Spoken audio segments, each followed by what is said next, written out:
Panorama Sardo, in collaborazione con Cofimer, il primo consorzio di garanzia collettiva fidi a sostegno del terziario, in Sardegna.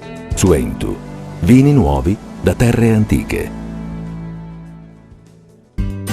Dal 1953, Gruppo Cellino. Non c'è limite ai sogni. PNA, l'associazione degli artigiani e delle imprese italiane. Grafiche Ghiani, l'esperienza di una vita, l'innovazione più avanzata. SE Trand, settore ecologia, dal 1979 al servizio dell'ambiente in Sardegna.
In vetrina importanti reperti tra beni archeologici, storici, documentari ed ecclesiastici dall'età del bronzo al secolo scorso.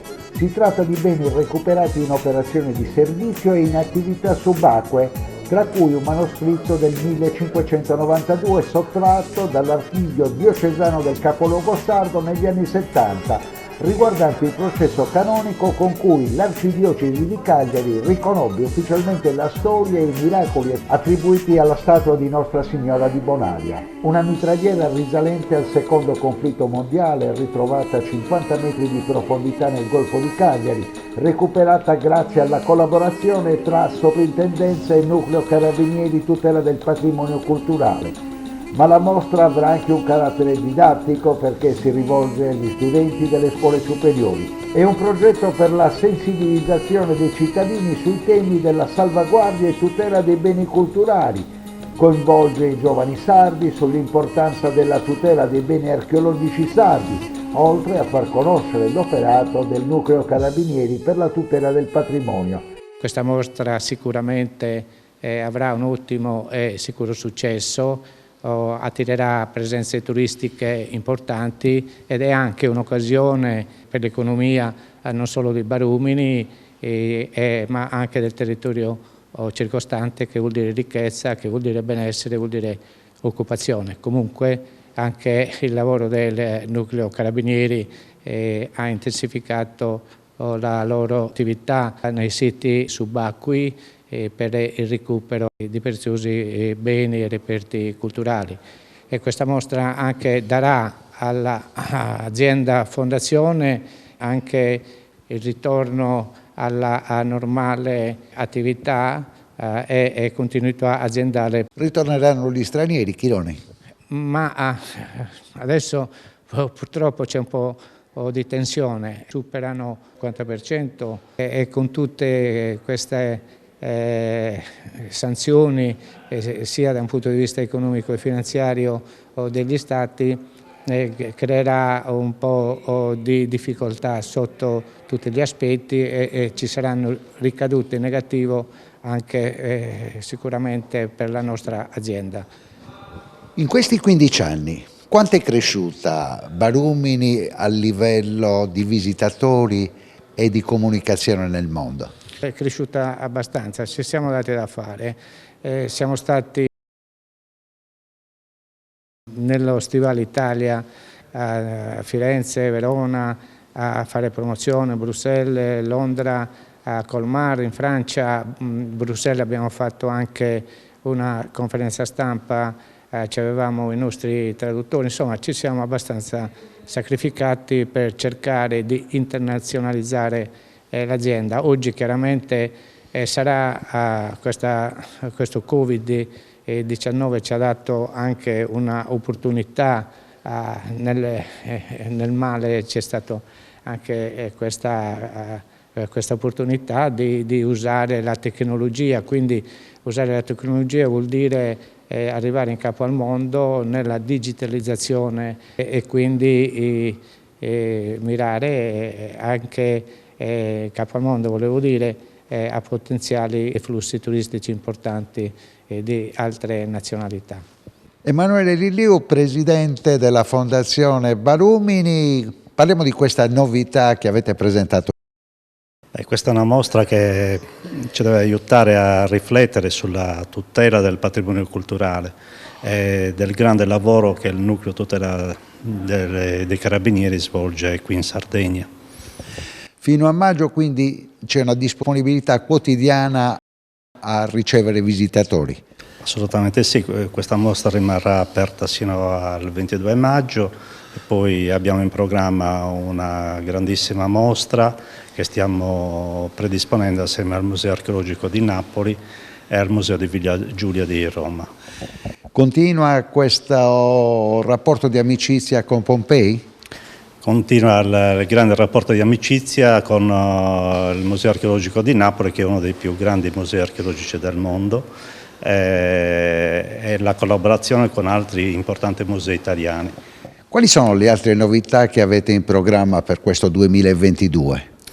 A parte questo legame con il Museo Archeologico di Napoli, dovremo riniziare le visite notturne al nostro monumento, abbiamo in programma la possibilità di esportare all'estero la mostra sugli Etruschi che stiamo predisponendo, quindi c'è un tour a livello europeo che faremo proprio assieme al Museo Archeologico di Napoli, quindi una valenza anche internazionale della nostra mostra. Come è andato il 2021 per Barumini? Nel contesto generale diciamo che abbiamo raddoppiato quasi i numeri del 2020, quindi non siamo certo a livello del 2019, però abbiamo ripreso pian piano il nostro cammino. Sempre i primi in classifica nel sistema culturale sardo per numero di visitatori? Credo assolutamente di sì. Solo al Nuraghe abbiamo chiuso il 2021 con oltre 50.000 presenze. Un'ultima curiosità, i grandi assenti negli ultimi 2 anni causa pandemia sono stati gli stranieri, che sono i visitatori che anche oltre l'estate vengono a Barumini. Noi sino al 2019 avevamo la presenza di turisti stranieri pari a 2/3 dei nostri visitatori, quindi c'è stato indubbiamente un calo, anche se non un'assenza completa. Adesso si è ridotto questo numero di presenza di turisti stranieri, però diciamo che c'è un trend positivo di recupero. Ed eccoci con Pasquale Pinnelli, che rappresenta il nucleo di tutela del patrimonio dei Carabinieri per la provincia di Cagliari. Come è nato questo progetto? È un progetto fatto per i cittadini. Abbiamo riportato alla luce, tramite indagini e sequestri e rinvenimenti, diverse opere appartenenti al patrimonio culturale della terra sarda, ed era nostro piacere darle alla cittadinanza. È il lavoro di quanti anni? È un lavoro che ha radici profonde, il nucleo insiste in Cagliari da circa 6 anni, ma prima aveva sede a Sassari. Parliamo di reperti anche subacquei. Sicuramente reperti rinvenuti unitamente ai carabinieri subacquei e agli archeologi subacquei della sovrintendenza. Ci sono anche reperti che arrivano da abitazioni private?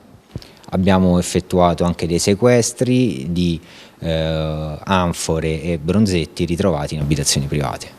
E concludiamo la nostra visita a Barumini con il sovrintendente Monica Stocchino, ancora un'operazione positiva su una Sardegna che a livello turistico e grazie al sistema culturale sta scegliendo strade al di là dell'estate. Sì, questa che qui rappresentiamo oggi è una parte significativa dell'attività che i nostri uffici, le nostre amministrazioni, la nostra intendo è quella appunto dei Carabinieri e del Nucleo Tutela Culturale, fanno sul territorio a vantaggio appunto della preservazione, della tutela, della salvaguardia e quindi poi della valorizzazione del patrimonio culturale e del paesaggio sardo. In questo contesto le azioni sono sistematiche, continue, ampie e molto intense. Con il Nucleo Tutela dei Carabinieri noi lavoriamo costantemente alla tutela del patrimonio mobile, ma particolarmente alla tutela del territorio. Come è stato ben rappresentato oggi, ci assistono e ci supportano nelle attività di controllo sia sul patrimonio archeologico che sul paesaggio. Questo significa un'azione costante a controllo appunto di un territorio che presenta peculiarità e significati particolarmente importanti che, come giustamente lei diceva, possono essere il cuore, il centro, il fulcro di un'attività di valorizzazione che può mettere la Sardegna nelle condizioni di affrontare il futuro in processi di valorizzazione, di promozione di se stessa, delle proprie risorse e potenzialità che certamente possono essere a vantaggio delle comunità. Qual è il ruolo nel mondo di oggi, un mondo come vediamo così difficile, pieno di problemi che vanno dalla pandemia ai problemi tra Russia, UE e Stati Uniti, per un sovrintendente? Qual è il ruolo nella società di oggi? Beh, il ruolo fondamentale delle nostre istituzioni, il ruolo fondamentale della soprintendenza rimane quello di lavorare per la tutela e la conservazione del patrimonio culturale. Come è anche stato detto, attraverso la cultura, in realtà noi affermiamo la nostra identità e la nostra capacità anche di porci relazione con il contesto, col contesto che ci circonda. E la cultura è inoltre, e per noi italiani particolarmente, certamente un motore di attività che sono anche economiche. C'è un versante delle azioni che si possono intraprendere sul patrimonio culturale che in realtà ha dei risvolti economici importanti. Noi particolarmente siamo italiani e lo sappiamo. E questa ricchezza, questa peculiarità non può essere, deve essere centrale ancora nelle politiche appunto della nostra amministrazione, più in generale del governo e più in generale di tutti gli operatori che in quest'ambito esplicano la propria attività.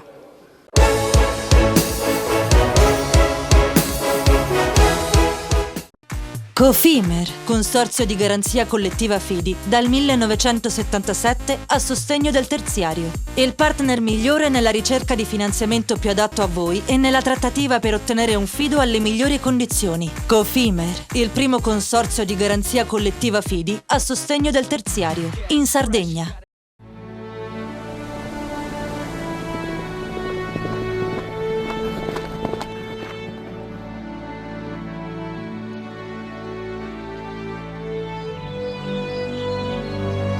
Nel cuore della Sardegna esiste un luogo dove natura e bellezza si incontrano. È qui che nascono i vini della cantina Suentu. Suentu, vini nuovi da terre antiche. Fai impresa, la fai bene, meriti credito. Le garanzie diventano importanti. Il fondo di garanzia agevola il tuo accesso al credito. Se una banca ti presta denaro, hai garanzia a prima richiesta. Se ottieni 100, la garanzia copre fino a 80. La maggior parte delle garanzie è gratis. Il dettaglio sul sito spheres.it. Tutto inizia da un amore. Le farine, i mangimi, la pasta, le fette biscottate, la distribuzione l'attenzione, l'ospitalità. Dal 1953, Gruppo Cellino. Non c'è limite ai sogni. Difficile rapporto con le banche? Conta su CNA. CNA, l'associazione degli artigiani e delle imprese italiane. Siamo la più grande industria tipografica della Sardegna. Dall'81 stampiamo tutte le tirature, su tutti i supporti e con le tecnologie più avanzate del settore, garantendoti elevatissima qualità e la più totale dedizione e cura. Grafiche Ghiani, l'esperienza di una vita, l'innovazione più avanzata. Setrand, settore ecologia. La Setrand, leader in Sardegna nel settore ambientale, si rivolge alle amministrazioni pubbliche e alle aziende dell'isola. Mettiamo a disposizione la nostra struttura organizzativa, fornendo un valido supporto per la gestione di tutti i rifiuti speciali, pericolosi e non pericolosi, in linea con la nostra certificazione EMAS. Dal 1979 al servizio dell'ambiente in Sardegna.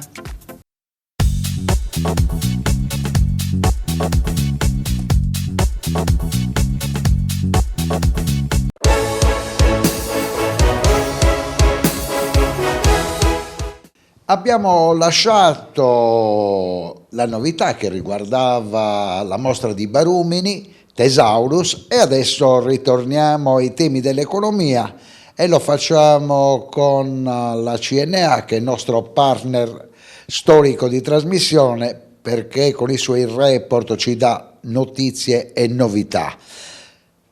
Andiamo a analizzare per primo il discorso e il report che riguarda il settore degli agriturismo, che erano come Sardegna segnalati nel triennio 2017-2019 al terzo posto e quindi in fase espansiva, addirittura con una crescita del 21,5%. Arriva la pandemia e la Sardegna si ritrova al terzultimo posto con un meno 44%. Ne parliamo con il segretario regionale della CNA, Francesco Porcu. È un dato questo che ci ha portato dal terzo posto assoluto al terzultimo.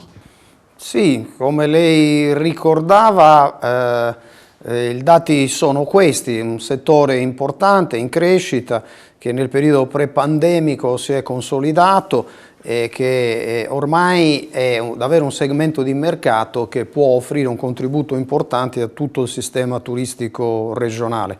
I dati che lei richiamava sono ovviamente legati a una contrazione davvero molto forte nel periodo pandemico e la causa va ricercata, come indichiamo nel report, nella caduta e quindi nel crollo del turismo internazionale. E mentre le presenze dei vacanzieri a livello nazionale, tutto sommato abbiamo un decremento nell'ordine del 20%, parliamo dell'anno 2020, per quanto riguarda invece il segmento delle presenze legate al turismo internazionale siamo al meno 70%, e quindi questo è l'elemento che più ha concorso a creare quella contrazione che lei richiamava poc'anzi. Voi avete anche segnalato che c'è stata una ripresa nei primi 9 mesi del 2021 con un incremento delle presenze turistiche alberghiere ed extraalberghiere del più 62,8%. Sì, quello è il dato che riguarda i primi 9 mesi del 2021 e la Sardegna è la regione italiana per incremento percentuale più alto in assoluto. Un incremento che è triplo rispetto alla media delle performance delle altre regioni meridionali, ed è un dato che ovviamente ha bisogno poi di conferme, e noi ovviamente ci auguriamo che la prossima stagione, al netto di tutti questi elementi di difficoltà, possa davvero consentire la ripresa che auspichiamo tutti. È arrivata una buona notizia: negli ultimi giorni è stato varato a livello di Unione Europea il bando per la continuità territoriale, e questo è un bel vantaggio, perché si parlava fino alla scorsa settimana del 14 maggio come data di decollo. Adesso l'obiettivo del 15 marzo, che è stato richiesto da voi come organizzazioni imprenditoriali, può essere centrato. Ma noi ce lo auguriamo, perché segnaliamo, come abbiamo richiamato poc'anzi, il sistema turistico regionale non può fare a meno di una gamba così importante quale quella delle presenze internazionali, che come sappiamo bene nel periodo pre-pandemico, in tempi ordinari, si attestavano intorno al 53% del movimento turistico tutto, globale.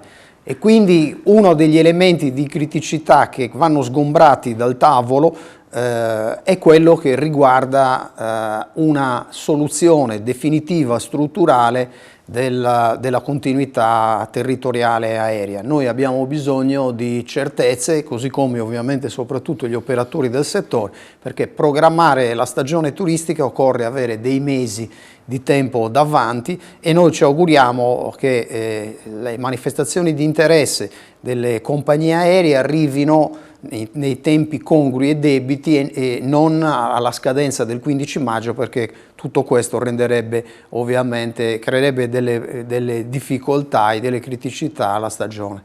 Di certo quella dei giorni scorsi è stata una buona notizia. Adesso parliamo dell'ultimo report, che è datato 2 marzo. La Sardegna è una delle regioni italiane che hanno usufruito di meno degli aiuti economici stanziati dallo Stato tra il marzo 2020 e il maggio 2021. Sì, l'indagine che abbiamo compiuto è un approfondimento su tutti gli strumenti agevolativi che lo Stato ha messo a disposizione nell'arco temporale che va da marzo 2020 a maggio 2021. E segnaliamo come il sistema delle imprese isolane si colloca ai noi in una fascia davvero molto bassa come utilizzo delle risorse statali. Abbiamo esaminato tutti i vari interventi, i decreti che si sono succeduti nel corso di questo periodo, i ristori, Cura Italia. Ecco, su uno mi vorrei soffermare, il Garanzia Italia, che ha erogato alle imprese sarde un totale di 370 milioni, che è pari al 2,2% del totale nazionale. Quella è la misura nella quale le imprese sarde hanno fatto meglio.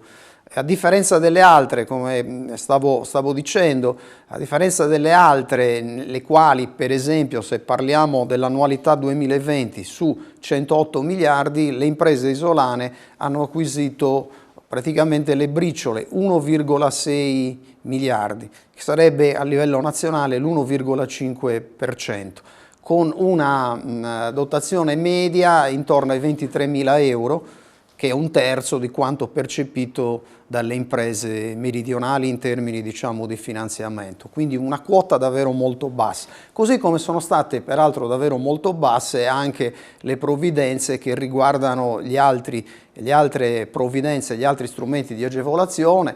Li segnaliamo nel nostro report, per esempio solo 0,24 milioni di euro come i beneficiari per quanto riguarda le attrezzature mediche e le mascherine, 2,5 milioni per quanto riguarda i sostegni all'export e niente e nessuna risorsa per quanto riguarda le performance a cui le imprese potevano candidarsi per i processi, diciamo, di internazionalizzazione. E poi segnalate nessuna agevolazione concessa per il rafforzamento patrimoniale delle medie imprese. E nessuna su questo fronte, mentre invece lei richiamava il dato importante sulle garanzie, nel quale invece le imprese sarde hanno usufruito di 370 milioni di euro, che è pari al 2,2% del dato nazionale. Porco, parliamo della finanziaria che è stata varata lo scorso fine settimana. Una finanziaria che vede con un occhio di riguardo sia il vostro settore, quello dell'artigianato, che il settore della cooperazione.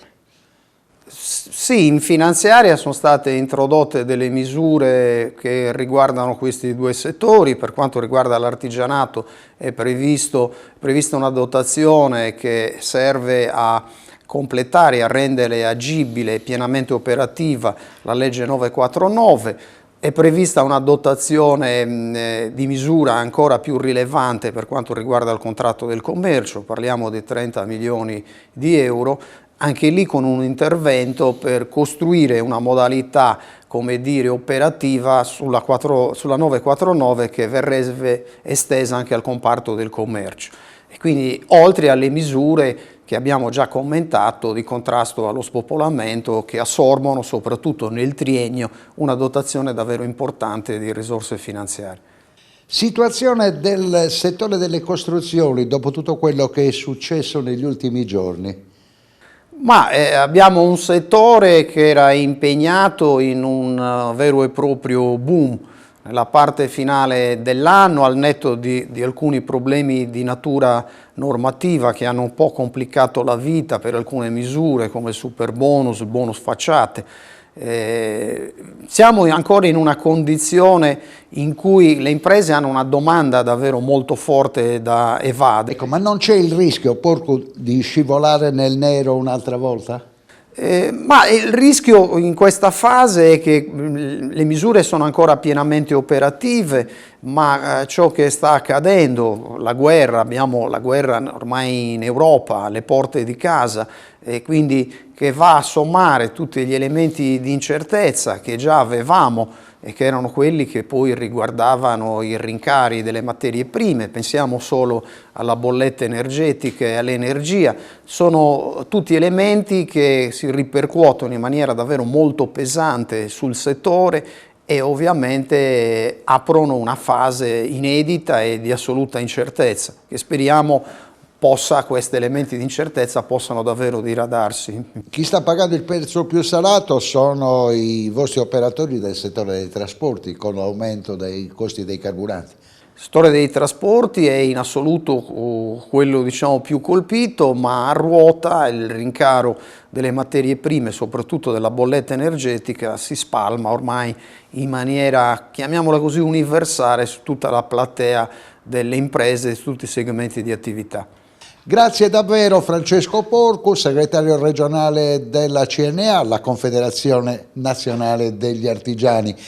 Adesso andiamo con la linea della regia, dopodiché cediamo la linea a Mario Frongia, parliamo di teatro, il teatro Alchestis. A tra poco, grazie Porcu. Grazie a voi, buona giornata.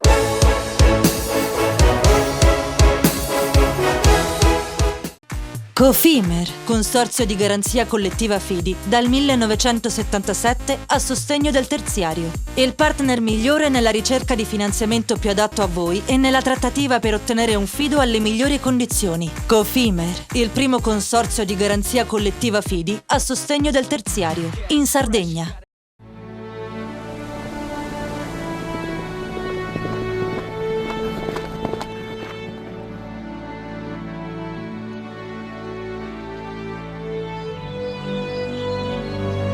Nel cuore della Sardegna esiste un luogo dove natura e bellezza si incontrano. È qui che nascono i vini della cantina Suentu. Suentu, vini nuovi da terre antiche.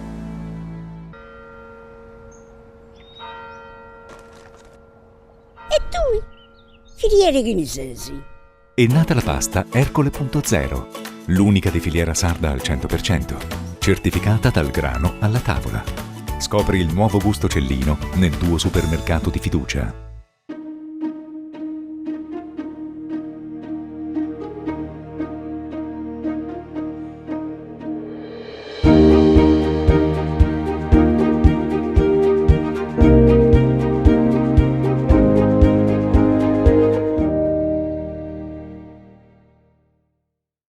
Fai impresa, la fai bene, meriti credito. Le buone idee viaggiano con le garanzie. Il fondo di garanzia è dalla parte delle imprese sarde che vogliono superare la stretta creditizia. I dettagli sul sito sfirso.it. Meno scartoffie e più efficienza? Conta su CNA. CNA, l'associazione degli artigiani e delle imprese italiane. Setrand, settore ecologia. La Setrand, azienda leader in Sardegna nel settore ambientale, si rivolge alle pubbliche amministrazioni e alle imprese dell'isola. Forti delle nostre competenze e dei nostri mezzi, realizziamo bonifiche di siti inquinati anche da amianto.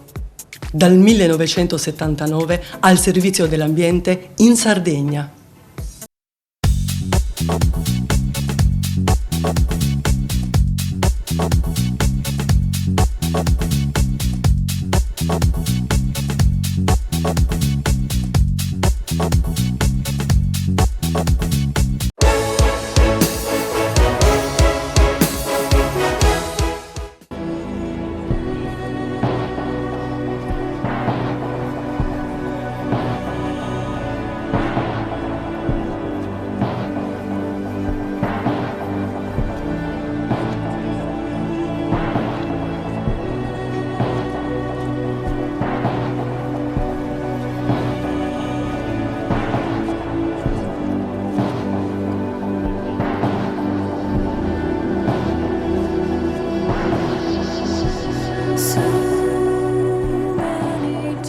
Ben trovato Valerio, siamo al Teatro delle Saline, una istituzione di gran pregio per la città, per gli amanti della cultura e dell'arte teatrale, e sono qui assieme all'assessore alla cultura del Comune di Cagliari, Maria Dolores Picciao. Maria Dolores, che tra l'altro è anche una nostra collega giornalista, quindi conosce le dinamiche di quelle che sono come dire, le buone pratiche per una comunicazione forte per la comunità cagliaritana, per chi adora il teatro e la cultura in genere e per l'intera città. Tutto vero. Credo che il teatro sia una risorsa importante, certamente per la città di Cagliari, per tutti coloro che lo amano e per in generale il bisogno di materiale delle persone che più che mai durante il periodo pandemico hanno davvero scoperto l'importanza anche della libertà e di godere di momenti di libertà assoluta e di svago soprattutto. In questo caso il progetto di Acroama viene declinato attraverso due momenti importanti. Da un lato abbiamo la trilogia d'autore che prende spunto da 3 autori straordinari come Pessoa, Camus e Dino Buzzati, con tra l'altro la regia di Lelio Lecis ed alcuni attori e attrici straordinari. L'altro progetto sono le famiglie a teatro con degli spettacoli per bambini prevalentemente, spesso prendendo anche spunto da delle storie o delle fiabe che sono stati appunto costruiti in modo particolare per le esigenze dei bambini, a riprova che il teatro deve rispondere un po' alle esigenze di tutti. Il Comune di Cagliari, il mio assessorato in modo particolare, è felice di poter promuovere iniziative come queste che ci fanno finalmente capire da un lato che il teatro è vivo, dall'altra che anche da una situazione negativa come il Covid c'è la possibilità di creare delle storie straordinarie. Assessora, quali sono e quali possono essere come dire, i riverberi? Lei parlava prima di famiglia a teatro, cogliamo questo aspetto, i riverberi sull'educazione, su quella che deve essere un'attività di ingaggio alle attenzioni, alle sensibilità culturali. Credo che l'arte, in tutte le sue innumerevoli espressioni, possa avere una funzione sociale e anzi, se parliamo in modo particolare dei bambini, l'arte, le arti figurative, il teatro, la musica possono essere una forma straordinaria per insegnare tante cose ai bambini. Facciamo che magari lei abbia una sola serata libera e voglia vedere uno di questi spettacoli, perché 2 è costretta a perderli. Quale consiglierebbe? Io verrei sicuramente a vedere quello su Dino Buzzati perché sono stata una sua lettrice, quindi Il deserto dei tartari, sono stata una sua lettrice sin dal periodo del liceo, quindi voto per lui. Marina Mura, direttrice del Teatro Acroama, qual è la sensazione in questa fase di ripresa che presenta comunque alcuni momenti un po' difficili, non si capisce bene, però con questa trilogia è un po' la vostra sfida, qual è la sensazione? Allora, il teatro Acroama, grazie al sostegno degli enti, ha potuto, in un momento in cui ancora l'ingresso al pubblico era interdetto, ha potuto riassumere tutti e noi come volontà abbiamo deciso di mantenere tutti i livelli occupazionali, quindi sia del cast artistico e tecnico degli uffici, e quindi abbiamo colto l'occasione per mettere in scena tutti questi spettacoli. Sono alcune nuove produzioni. Il Marinaio, per esempio, doveva debuttare quando è stato indetto il lockdown generale di marzo 2020. Quando abbiamo potuto riassumere abbiamo riassunto e abbiamo rimesso in scena tutti questi spettacoli. Questo ha fatto sì che potessimo lavorare, cosa importantissima comunque per le persone, perché non tutti sono contenti di essere assistiti dallo Stato, e quindi ora possiamo rimettere in scena questi spettacoli che sono stati visti da poche persone, perché noi comunque continuiamo ad avere una politica di capienza ridotta per garantire il nostro pubblico, e abbiamo visto che questo viene accolto con favore dai nostri spettatori. Quando l'economia è, come dire, quel tipo di trenino che fa viaggiare le cose, si unisce alla cultura. Il segnale è importante. Ci sono, oltre alla trilogia che appunto recupera produzioni già note ma molto importanti, abbiamo Camus, abbiamo Pessoa, abbiamo Buzzati, e anche per i bambini, per Famiglia Teatro c'è un'apertura straordinaria di grande attenzione. Ecco, quando si potrà immaginare un rientro alla normalità nel settore teatrale, proprio anche dal suo punto di vista, cioè quello di direttrice generale che deve tenere d'occhio i conti? Allora, grazie a Dio abbiamo gli enti che ci hanno sostenuto comunque mantenendo inalterati o anche in alcuni casi dando dei sostegni proprio perché sono consapevoli di questo momento difficile. Non lo so se per il 2022 saremo in grado di ritornare ai livelli pre-pandemia, più che altro perché stiamo soffrendo una situazione ora non tanto dal punto di vista sanitario ma dal punto di vista psicologico. Le persone hanno ancora paura di avvicinarsi troppo a persone estranee, quindi anche prevedere l'utilizzo completo della sala non ce la sentiamo ancora, quindi speriamo nel 2023, anche perché noi avevamo una forte affluenza delle scuole e le scuole sono ancora off limits per noi, non possiamo entrare nelle scuole e le scuole non vengono a teatro. Elisabetta Podda, intanto un in bocca al lupo perché è una trilogia che sa un po' di ripartenza. Dal punto di vista culturale, storico, anche nelle radici di quel che ha fatto la compagnia, che segnale è riproporre Camus, Buzzati e Pessoa? In questo momento in cui tutti i teatri riaprono e si cerca un ritorno alla normalità, questi autori del Novecento sono fondamentali. E sono fondamentali perché abbiamo Buzzati col problema diciamo cioè lui praticamente questo libro lo scrive quando nelle sue lunghe notti al giornale, quando aspettava che arrivasse la grande notizia di cronaca nera. Questa notizia non arrivava mai e lui si chiedeva anche che senso aveva stare lì, una vita che passava nell'attesa, e quindi questo è un problema contemporaneo fortissimo, cioè il senso della nostra vita. Così come anche negli altri spettacoli che sono questo è il deserto dei Tartari, perché lui mette in scena tutto questo, cioè lui scrive e ambienta tutto questo in un ambiente militare. Poi c'è la riscrittura drammaturgica di Lelio Lecis che è molto interessante. Quali sono le date? Ricordiamoli ai nostri spettatori. Allora, le date... Questa trilogia d'autore parte a marzo, le date sono 17, 18 e 19 marzo proprio col deserto dei Tartari. Seguirà poi Il marinaio di Pessoa 24, 25 e 26 marzo e finisce la trilogia Lo straniero di Camus il 31 marzo, l'1 e il 2 aprile. Ecco, supponiamo, è un quesito banale ma lo faccio uguale, la regista Elisabetta Podda, dovendone scegliere uno, quale suggerirebbe?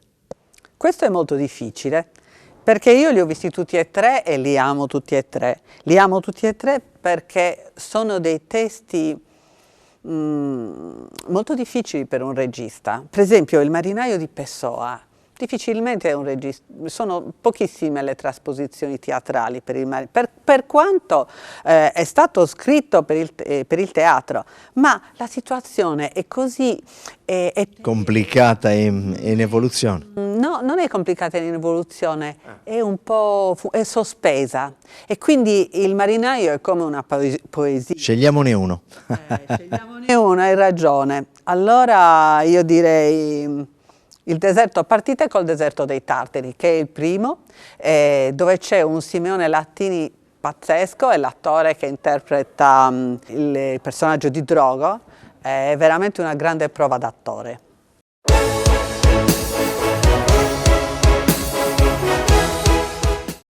Cofimer, consorzio di garanzia collettiva Fidi, dal 1977 a sostegno del terziario. Il partner migliore nella ricerca di finanziamento più adatto a voi e nella trattativa per ottenere un fido alle migliori condizioni. Cofimer, il primo consorzio di garanzia collettiva Fidi a sostegno del terziario, in Sardegna.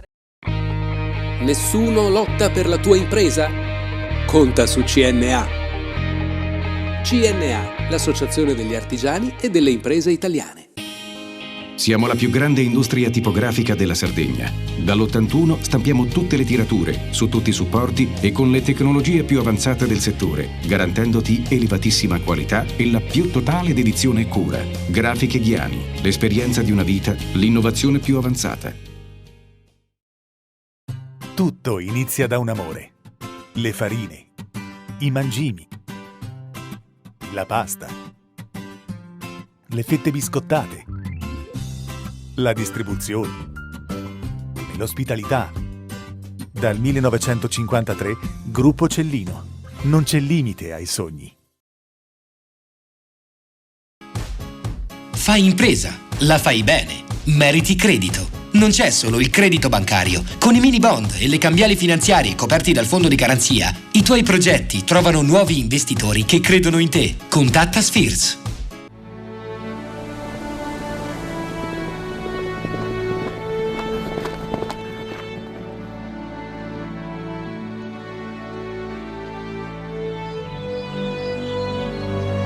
Nel cuore della Sardegna esiste un luogo dove natura e bellezza si incontrano.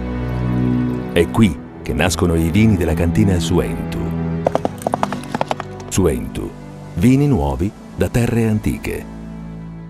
Setrand, settore ecologia. Grazie agli impianti innovativi ed al costante sviluppo tecnico recuperiamo oltre il 70% dei rifiuti da noi gestiti. Dal 1979 al servizio dell'ambiente in Sardegna.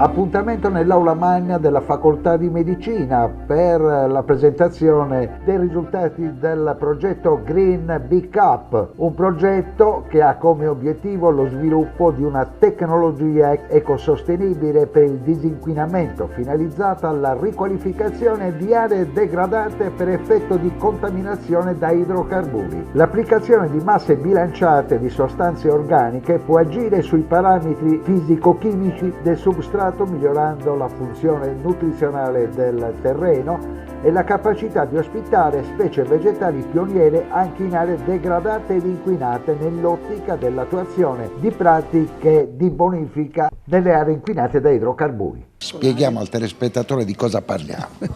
Sì, è un progetto che nasce qualche anno fa, che poi dopo è iniziato, prima è iniziato in maniera empirica, è iniziato così come un nostro esperimento attraverso appunto l'utilizzo di suoli inquinati e di piante. E dopo questo però abbiamo sentito la necessità di farlo in maniera scientifica, più ci siamo avvalsi della collaborazione dell'università insieme a tanti altri ricercatori.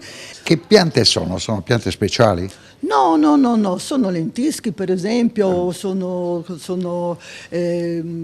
come l'icriso, sono piante nostre mediterranee che però con l'utilizzo di questi amendanti, che sono mescolati con tante altre cose che non lo diciamo perché appunto è ancora un po' segreto, diciamo, questa cosa, attraverso questi riescono a digerire, diciamo così, in maniera molto semplice gli idrocarburi.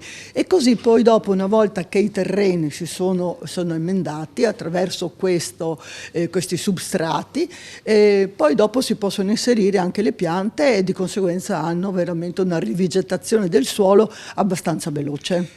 A Rosi Sgaravati l'idea di proporre all'Università di Cagliari questo programma, questo progetto, com'è nata?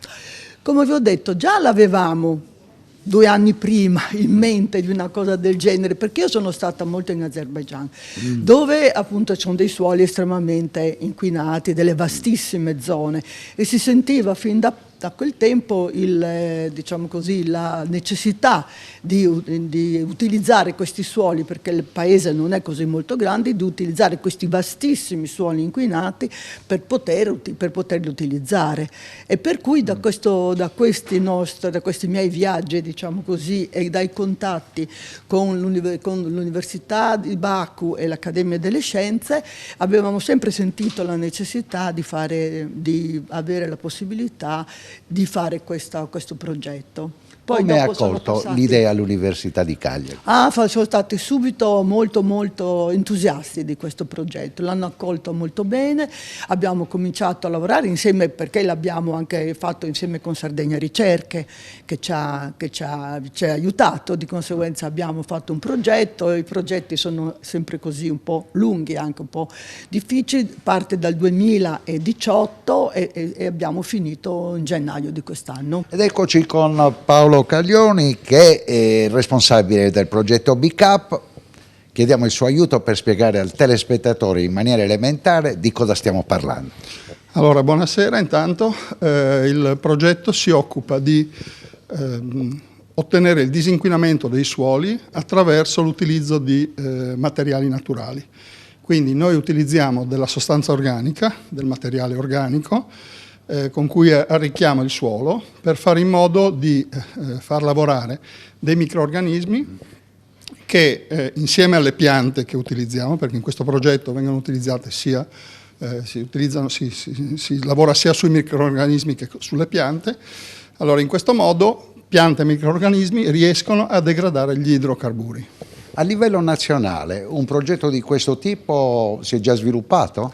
Ci sono altri progetti di bioremediation, come si chiama, cioè di progetti che studiano la degradazione di terreni inquinati, ma soprattutto sono orientati alla riqualificazione di terreni inquinati da metalli pesanti.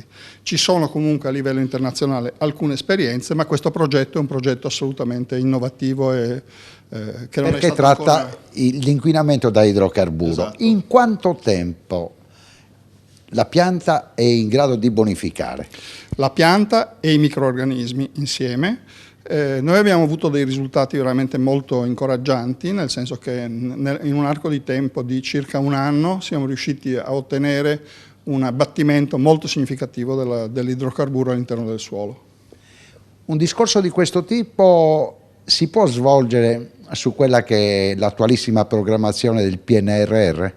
Assolutamente sì, anzi è una tecnologia verde, è stata proprio pensata anche in relazione alla possibilità di utilizzare sempre più tecnologie ecologiche per la riqualificazione delle aree degradate. Bisogna considerare che fino ad oggi per fare questo lavoro di riqualificazione di suoli inquinati da idrocarburi si utilizzavano tecnologie che si basavano sull'uso di prodotti chimici con costi molto elevati, anche legati al fatto che quasi sempre il terreno doveva essere prelevato, portato in un sito di lavorazione e poi riportato nel sito finale, quindi con costi molto elevati. Invece questa tecnologia ha la caratteristica di essere estremamente economica, quindi si può realizzare con costi molto contenuti. Nel corso del convegno lei raccontava che ha iniziato a operare nel 2018 per il programma BCAP. La pandemia mi ha creato dei problemi in questo percorso? Assolutamente sì, siamo rimasti fermi diversi mesi, in ogni modo comunque abbiamo prolungato un po' la durata del progetto, ma siamo riusciti comunque ad arrivare ai risultati che ci eravamo prefissi, insomma. Un'ultima cosa, avete identificato nel territorio regionale le zone dove operare?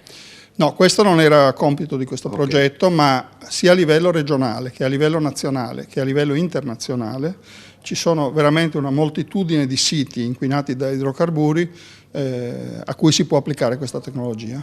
Ecco, ci tengo a sottolineare il fatto che il nostro interlocutore non è un docente universitario, non è un ricercatore, ma è un professionista che da 40 anni lavora su questi temi nell'isola. E adesso sta lavorando anche in Lombardia. Sì, esatto. Ho fatto tanti anni da libero professionista. Sono un dottore agronomo, quindi mi sono occupato già in altri progetti di riqualificazione ambientale. Dopodiché, nel caso di questo progetto, diciamo che insieme a Greenland abbiamo avuto l'intuizione di poter utilizzare questo metodo per la degradazione degli idrocarburi. Approfondiamo il tema delle piante che avete utilizzato in fase di sperimentazione, che sono piante esistenti in Sardegna. Sono 2 piante mediterranee, l'entischio e dell'icriso. Però vorrei sottolineare il fatto che abbiamo fatto lo studio su queste 2 piante che ci hanno dato risultati molto incoraggianti. Quasi sicuramente si possono anche utilizzare altre specie per questo processo, però noi abbiamo fatto il lavoro su questo e la cosa più importante è il fatto che l'uso combinato di questi ammendanti, di materiale organico che noi abbiamo utilizzato nel progetto insieme alle piante permette di avere un massimo di attività biologica nella zona vicina alla radice, che si chiama rizosfera, e in questa parte deve resistere all'impatto con l'idrocarburo. Sì, no, in cui l'azione biologica di trasformazione dell'idrocarburo in sostanze semplici è massima. Cioè vicino alla radice, quello è il punto in cui la radice e i microrganismi, quindi la pianta e i microrganismi, interagiscono in modo più efficace, con un'azione simbiontica si dice, perché è una vera e propria simbiosi, e in quel punto in particolare c'è un massimo di attività biologica. Il terreno, dopo questa azione di bonifica vegetale, come si ritroverà? Beh, allora il terreno dopo... Naturale al 100%? Sì, allora diciamo che noi abbiamo studiato un processo di degradazione degli idrocarburi all'interno del terreno. Nel nostro studio questo processo non è arrivato a togliere il 100% degli idrocarburi, ma una grande parte. Quindi è chiaro che con il tempo poi questo processo potrà permettere di eliminare sostanzialmente tutti gli idrocarburi presenti nel terreno e soprattutto di consentire anche la riqualificazione paesaggistica attraverso appunto la presenza delle piante, perché noi abbiamo usato le piante sia come strumento tecnologico, ma anche con l'idea di realizzare un fast landscaping, cioè una veloce riqualificazione della vegetazione, e questo è appunto l'obiettivo della bonifica. Quindi noi con questa tecnologia potremo trasformare delle aree fortemente inquinate e devastate dal punto di vista paesaggistico in luoghi che invece possono essere ancora utilizzati. Con il prorettore all'innovazione del territorio dell'Università degli Studi di Cagliari, Fabrizio Pilo, ci eravamo lasciati la scorsa settimana presentando il progetto Shifters. Oggi parliamo di Bicap e mi sembra che questa idea nata dal Sgarevati Group e dal professor Paolo Caglioni sia veramente molto interessante per una Sardegna che ha bisogno assoluto di bonifiche. Sì, è assolutamente un progetto di grandissimo interesse, fra l'altro è un progetto che coniuga esattamente le mie 2 deleghe, territorio e innovazione, perché aiuta, ed è molto bella l'idea di fondo di utilizzare soluzioni naturali per ripristinare l'ambiente, quindi ripristina il territorio con l'innovazione. Mi ha detto nell'intervista che apre questa parte di Panorama Sardo la signora Rosi Sgaravati che ha trovato una grande accoglienza da parte dell'Università di Cagliari quando ha proposto nel 2018 questo progetto.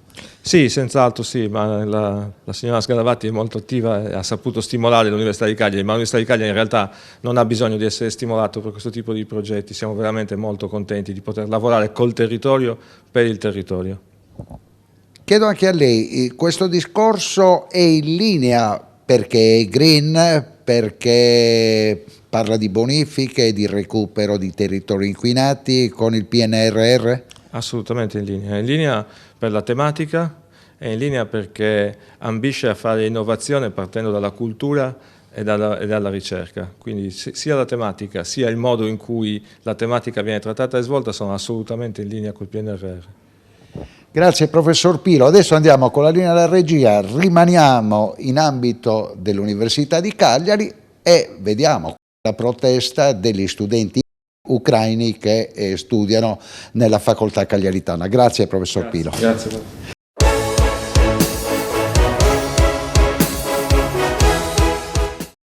Cofimer, consorzio di garanzia collettiva Fidi, dal 1977 a sostegno del terziario. Il partner migliore nella ricerca di finanziamento più adatto a voi e nella trattativa per ottenere un fido alle migliori condizioni. Cofimer, il primo consorzio di garanzia collettiva Fidi a sostegno del terziario, in Sardegna.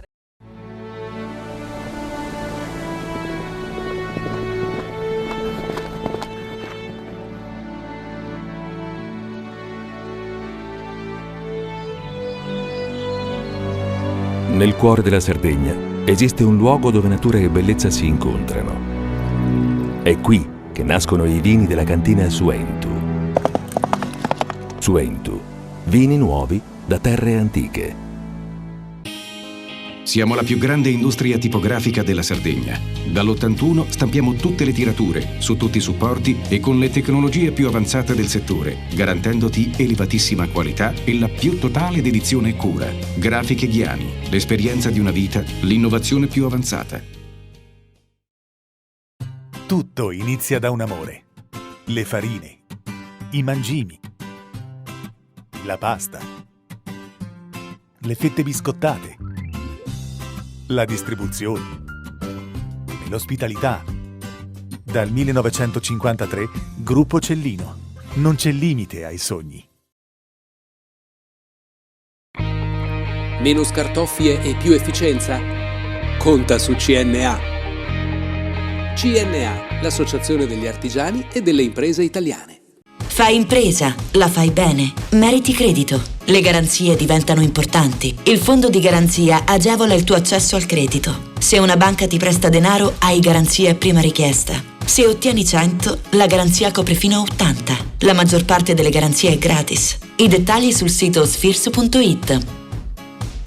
Setrand, settore ecologia.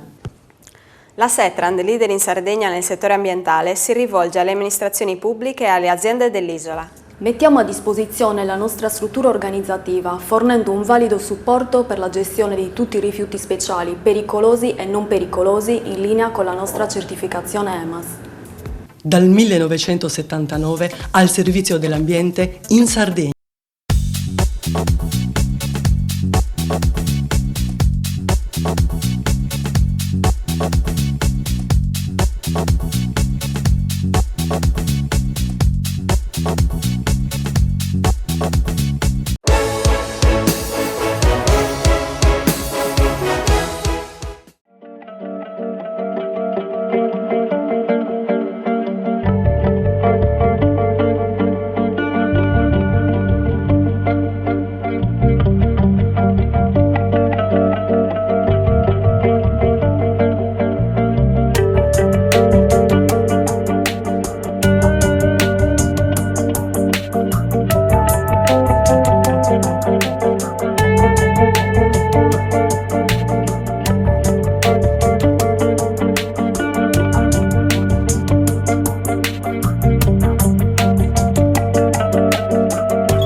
Conferenza stampa nell'aula magna dell'Università degli Studi di Cagliari nella facoltà di lettere per presentare l'elenco delle iniziative attivate dall'Ateneo Cagliaritano.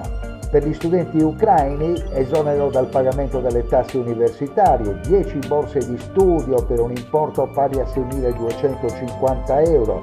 Per i ricercatori 3 assegni di durata annuale del valore di 20.000 euro.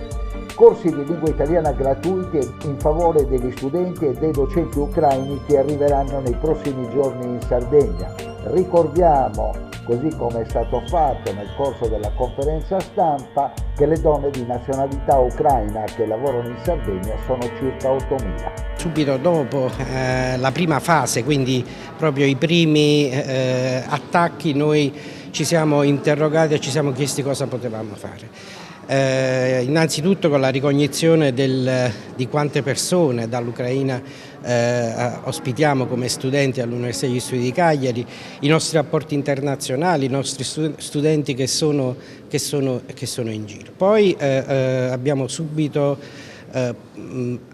vagliato l'opportunità e la possibilità di attivarci concretamente per mettere a disposizione borse di studio per questi studenti che ci sono, ma principalmente per quelli che arriveranno. Noi sappiamo che ci saranno ragazzi e ragazze che arriveranno e anche noi dobbiamo fare qualcosa. Metteremo a disposizione non solo le borse di studio, metteremo a disposizione degli assegni per borse di ricerca, metteremo a disposizione i corsi gratuitamente per la lingua italiana, metteremo a disposizione le nostre strutture, biblioteche, tutto quello che riusciremo a fare. Abbiamo azzerato di fatto la contribuzione studentesca per queste studentesse e studenti che già sono qui e siamo pronti ad accogliere in maniera ordinata. Ordinata significa ci raccorderemo ovviamente non solo col consolato, ma ci raccorderemo ovviamente con prefettura, col comune, con la Caritas, con chiunque per fare la nostra parte in ordine. Secondo lei, Rettore, anche le altre università nazionali stanno facendo questo tipo di discorso con gli ucraini, con gli studenti ucraini? Ma penso proprio di sì, perché c'è stato un invito forte della Ministra. La Ministra Messa è stata da subito reattiva e ci ha invitato ad agire e devo dire noi eravamo proprio in riunione col direttore generale, con i dirigenti, con alcuni prorettori per capire il da farsi e ci è arrivata questa lettera. Quindi sono certo, conosco il mondo dell'università che è basato su una solidarietà infinita, per cui sono certo che come noi sono tanti gli atenei che si staranno dando da fare. Nel corso dell'incontro l'intervento dell'ex allenatore della nazionale ucraina Shevchenko. Ringrazio l'Università di Cagliari, il suo rettore, il professor Francesco Mola, per la sensibilità e generosità. La Sardegna dimostra che tutta l'Italia è al nostro fianco. L'Ucraina vuole la pace, anche l'Italia vuole la pace. Ai giovani ucraini che stanno studiando a Cagliari dico: non sprecate questa occasione, impegnatevi a fondo. Voi siete il futuro, voi siete la nostra speranza. Il mondo che vogliamo è nelle vostre mani. Ciao a tutti. Marta Zacharchuk, come sta vivendo questa situazione?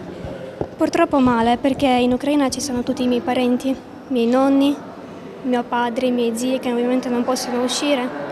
Gli unici che sono riusciti a scappare sono mia zia con i bambini. Siamo andati a prenderli in Polonia, alla dogana, li abbiamo portati qui e adesso stanno a casa nostra. Ci sono tantissimi italiani che ci stanno aiutando perché ci chiedono cosa ci serve, la roba, cibo, qualsiasi. Quindi c'è molta solidarietà e questo mi fa piacere.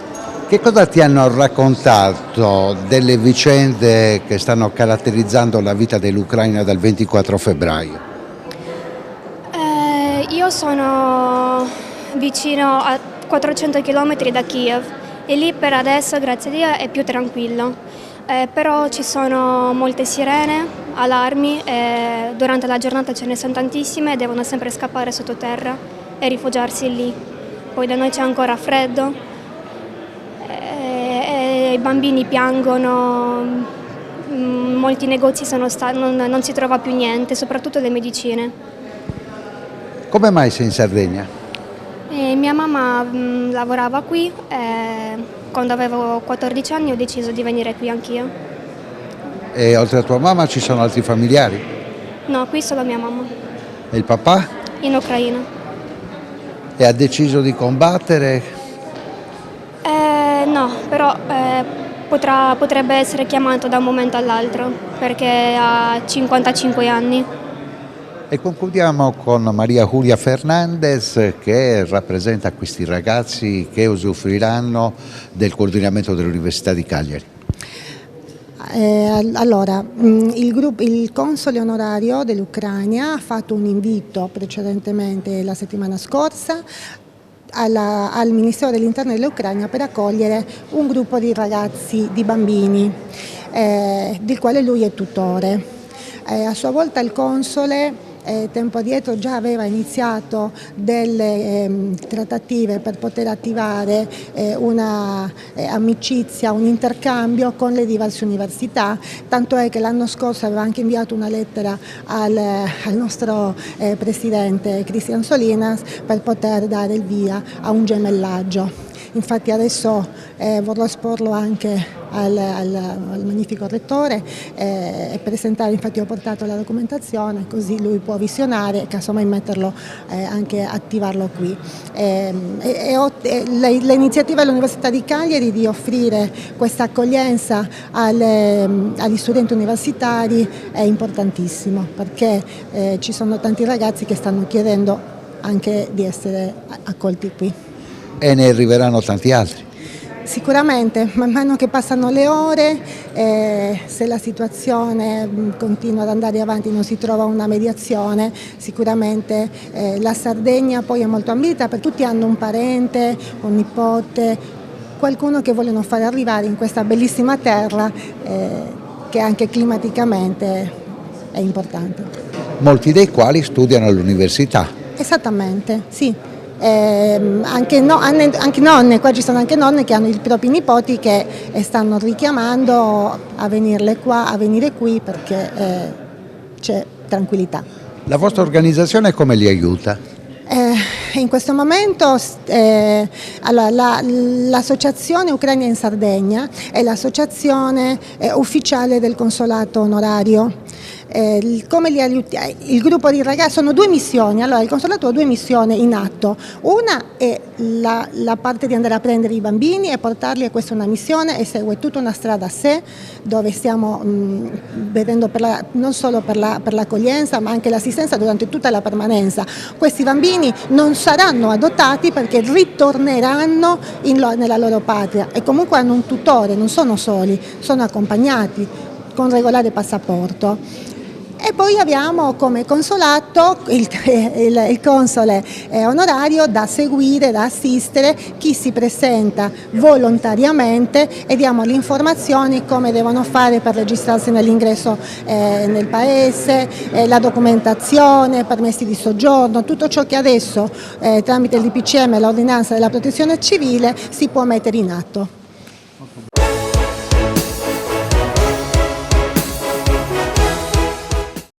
Cofimer, consorzio di garanzia collettiva Fidi, dal 1977 a sostegno del terziario. Il partner migliore nella ricerca di finanziamento più adatto a voi e nella trattativa per ottenere un fido alle migliori condizioni. Cofimer, il primo consorzio di garanzia collettiva Fidi a sostegno del terziario, in Sardegna.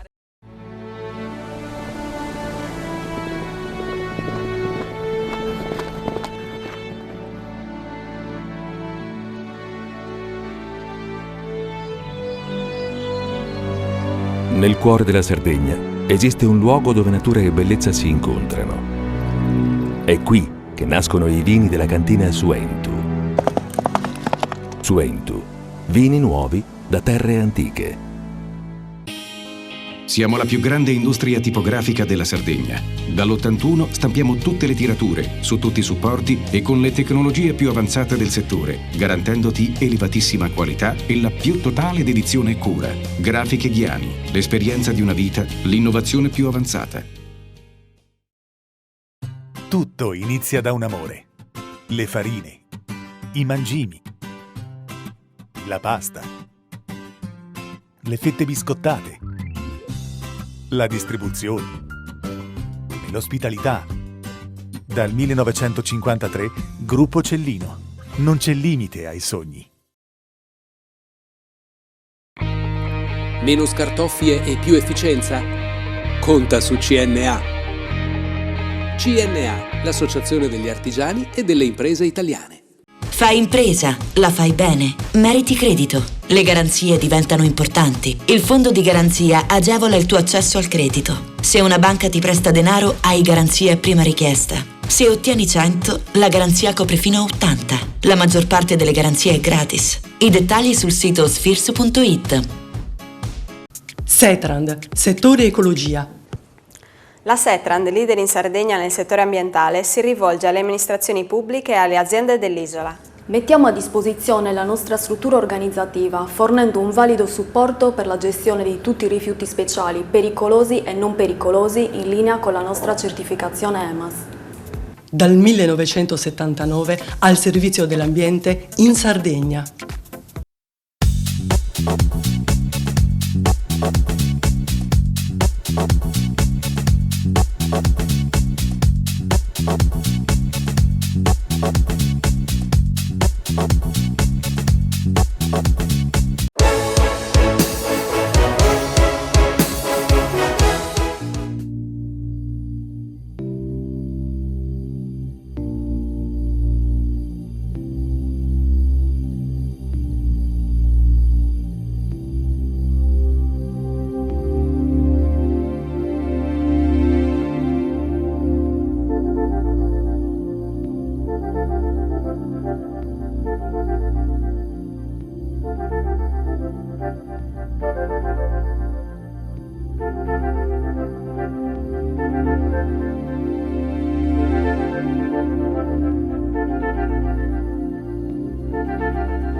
Un accorato appello alla Regione: è urgente definire una cabina di regia per affrontare le priorità dello sviluppo, del lavoro e del sociale, che preveda l'attivazione di fondi regionali di settore che stimolino il confronto tra la politica regionale e le organizzazioni sindacali in previsione della decisiva spendita delle risorse europee. Ad Arborea si chiude l'itinerario congressuale che ha riguardato 2.598 delegati, in rappresentanza di oltre 141.000 iscritti, una presenza storica in oltre la metà dei 377 comuni della Sardegna. Nel pomeriggio, nella giornata internazionale della donna, la tavola rotonda sulla violenza e la discriminazione di genere, con la partecipazione della ministra per il Sud Mara Garfagna e la vicepresidente dell'esecutivo regionale e assessore del lavoro Alessandra Zedda. Domani chiuderà i lavori del 13° congresso regionale il segretario generale nazionale confederale Luigi Sbarra. È stata sottolineata la necessità di una rivendicazione forte nei confronti dello Stato per trovare un accordo capace di emendare il Piano Nazionale di Ripresa e Resilienza che poco o nulla concede alla Sardegna. Parliamo di infrastrutture per lo sviluppo, energia, trasporti e telecomunicazioni, digitalizzazione, sanità, politica socio-assistenziale, politiche del lavoro, formazione, misure di contrasto alla povertà e lo spopolamento. Oggi sono assolutamente necessari progetti esecutivi cantierabili. E concludiamo l'appuntamento di oggi con Panorama Sardo con la 2 giorni della CISL che si concluderà domani con l'arrivo del segretario generale. Allora, carta, 2 giornate di impegno, un appello alla Regione, obiettivo, utilizzo dei fondi del piano di ripresa e resilienza. Certo, a fronte anche di questioni drammatiche che ci attraversano, il tema della guerra, oltre al dramma umanitario, pone ulteriori condizioni di precarietà rispetto al tessuto economico dell'Europa, dell'Italia e a maggior ragione anche della Sardegna. La pandemia ci ha fortemente indeboliti, occorre adesso ripartire di slancio attraverso una programmazione delle risorse, nella programmazione unitaria, in questo caso della Giunta, che tenga conto di tutte le risorse a disposizione, sia quelle del quadro comunitario di sostegno come quelle nazionali del Fondo di Sviluppo e Coesione e le risorse proprie della Regione. Occorre individuare gli obiettivi, condividerli con le parti sociali. Abbiamo chiesto al Presidente della Giunta, con una lettera di CGIL, CISL e UIL, di attivare subito la cabina di regia alla Presidenza della Giunta proprio sulla programmazione unitaria, la programmazione dello sviluppo, così come stabilito dalla Giunta peraltro in una delibera di dicembre. Crediamo sia un buon modo per qualificare la seconda parte della legislatura, far partecipare le parti sociali e individuare come priorità anche una governance partecipata della programmazione dello sviluppo, capace di individuare le priorità e orientare le scelte e renderle effettive, programmare e spendere bene. Oggi giornata internazionale della donna, avete scelto di dedicare il pomeriggio a questo argomento con gli interventi della Ministra Garfagna e della Vicepresidente dell'Esecutivo regionale.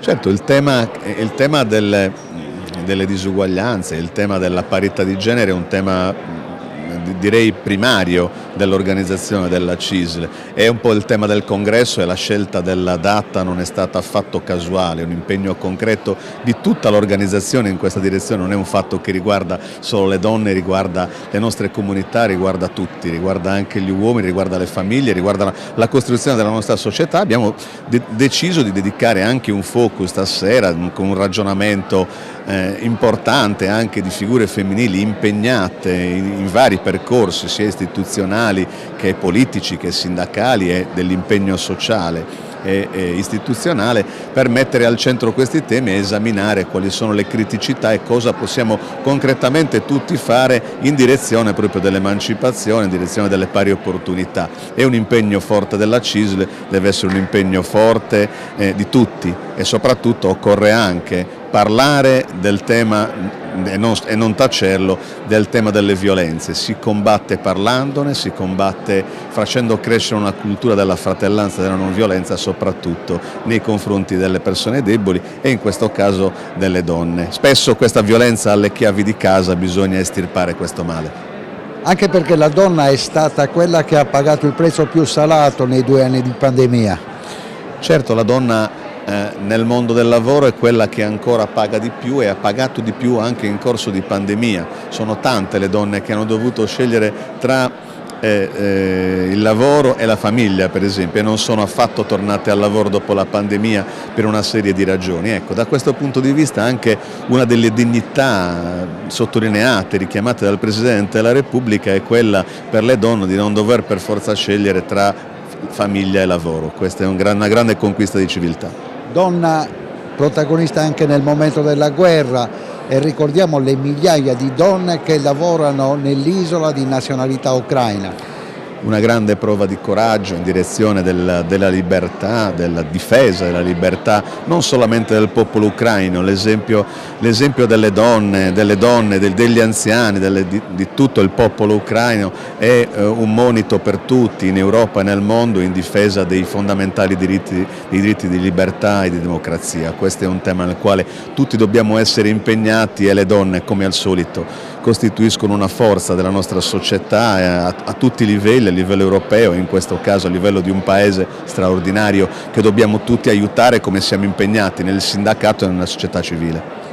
Di rigore, in conclusione di questa nostra chiacchierata, la posizione che ha presa sugli eventi bellici la CISL, che è diversa rispetto al mondo sindacale italiano.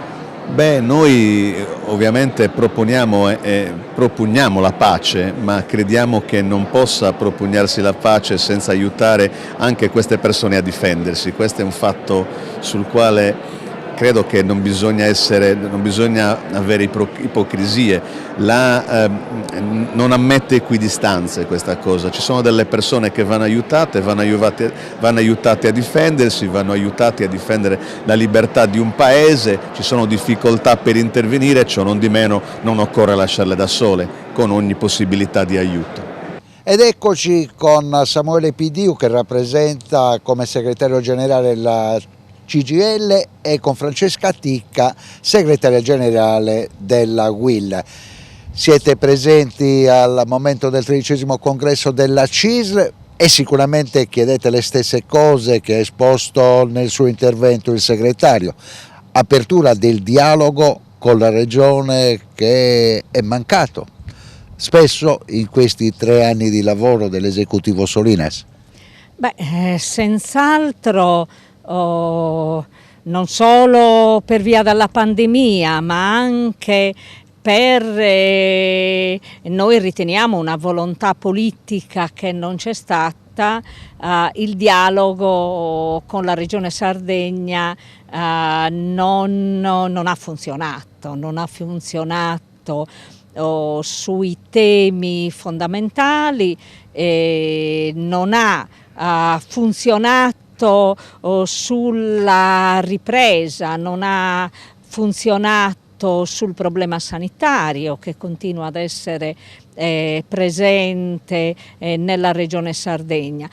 Speriamo che il restante della legislatura riesca ad illuminare un po' tutti, un po' la politica che non può tornare indietro, una politica che ha necessità di una ripresa con una progettazione seria, certa riguardo al PRNN. Noi registriamo un forte ritardo che rischia di lasciare la Sardegna fuori da quelli che sono i temi fondamentali della ripresa in questo momento. Segretario Pidiu. Ma innanzitutto qui per fare i migliori auguri alla CISL che celebra il congresso, e il congresso è sempre un momento di partecipazione e di democrazia importante, quindi la nostra presenza vuole significare anche la nostra voglia di continuare in un percorso unitario che con la CISL e la UIL ci vede impegnati appunto nel tentativo di recuperare un percorso di confronto che in realtà ad oggi ha latitato, non è stato continuo e costante con questo governo regionale in primis, ma penso con tutto il sistema economico regionale, con il quale credo in una fase delicata come questa, una fase cruciale, caratterizzata dalla grande disponibilità di risorse, non solo quelle legate appunto al Piano Nazionale di Ripresa e Resilienza, ma dovremo discutere di Just Transition Fund, dovremo discutere dei fondi comunitari sia del prossimo sesennio di programmazione. Ci arriviamo, temo, con forte ritardo. Forse siamo in tempo per recuperare, ma abbiamo bisogno di capire quale direzione vuole assumere questa regione, quale modello di sviluppo vuole darsi, anche in un momento nel quale le grandi transizioni, quella climatica, quella ambientale, quella tecnologica, sono come dire, anche caratterizzate dagli eventi geopolitici che si stanno realizzando nel mondo, la guerra che si sta conducendo poco distante da noi, che ci preoccupa innanzitutto per le vittime civili, per le donne e gli uomini che perdono la vita e che vedono cascare sulle loro teste le bombe senza forse neanche conoscerne la ragione, determinerà delle ripercussioni anche economiche sulla nostra regione. Si avvia una stagione turistica che probabilmente non solo sarà caratterizzata dagli effetti della post pandemia, ma sarà caratterizzata purtroppo anche da queste nuove vicende.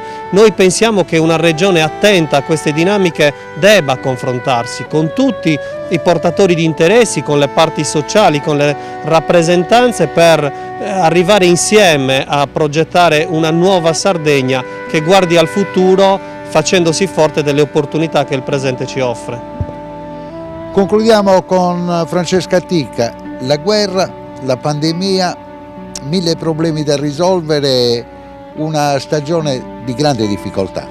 Senz'altro la stagione di grande difficoltà, ma la storia ci insegna che nei momenti più difficili, più complicati, anche davanti a quel confronto forte di spada che c'è in questo momento, quindi di guerra, l'orgoglio, la forza di garantire una sopravvivenza e anche una garanzia di vita, che è di vita dignitosa, noi ci auguriamo che veda la Sardegna con tutte le forze in campo, comprese tutte le forze politiche, e noi faremo la nostra parte come organizzazioni sindacali. Infatti l'inizio della stagione congressuale parte con la CISL, i momenti che ci hanno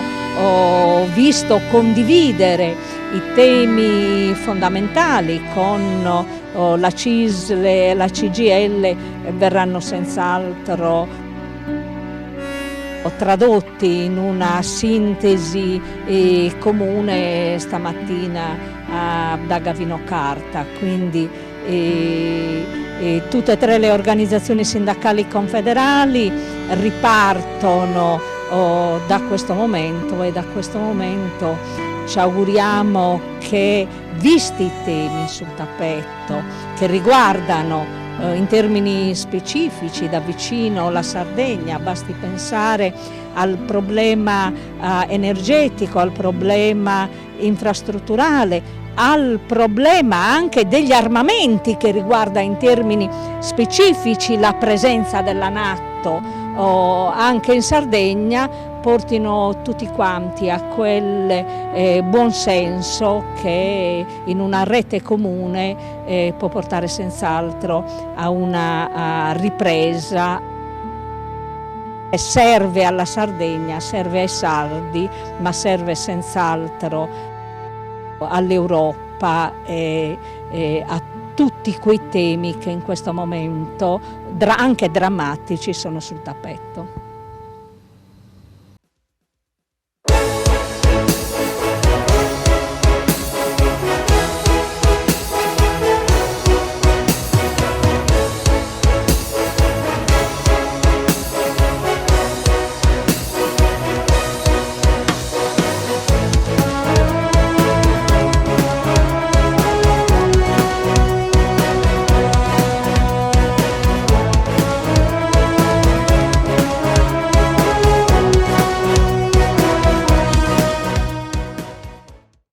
Cofimer, il primo consorzio di garanzia collettiva Fidi a sostegno del terziario, in Sardegna.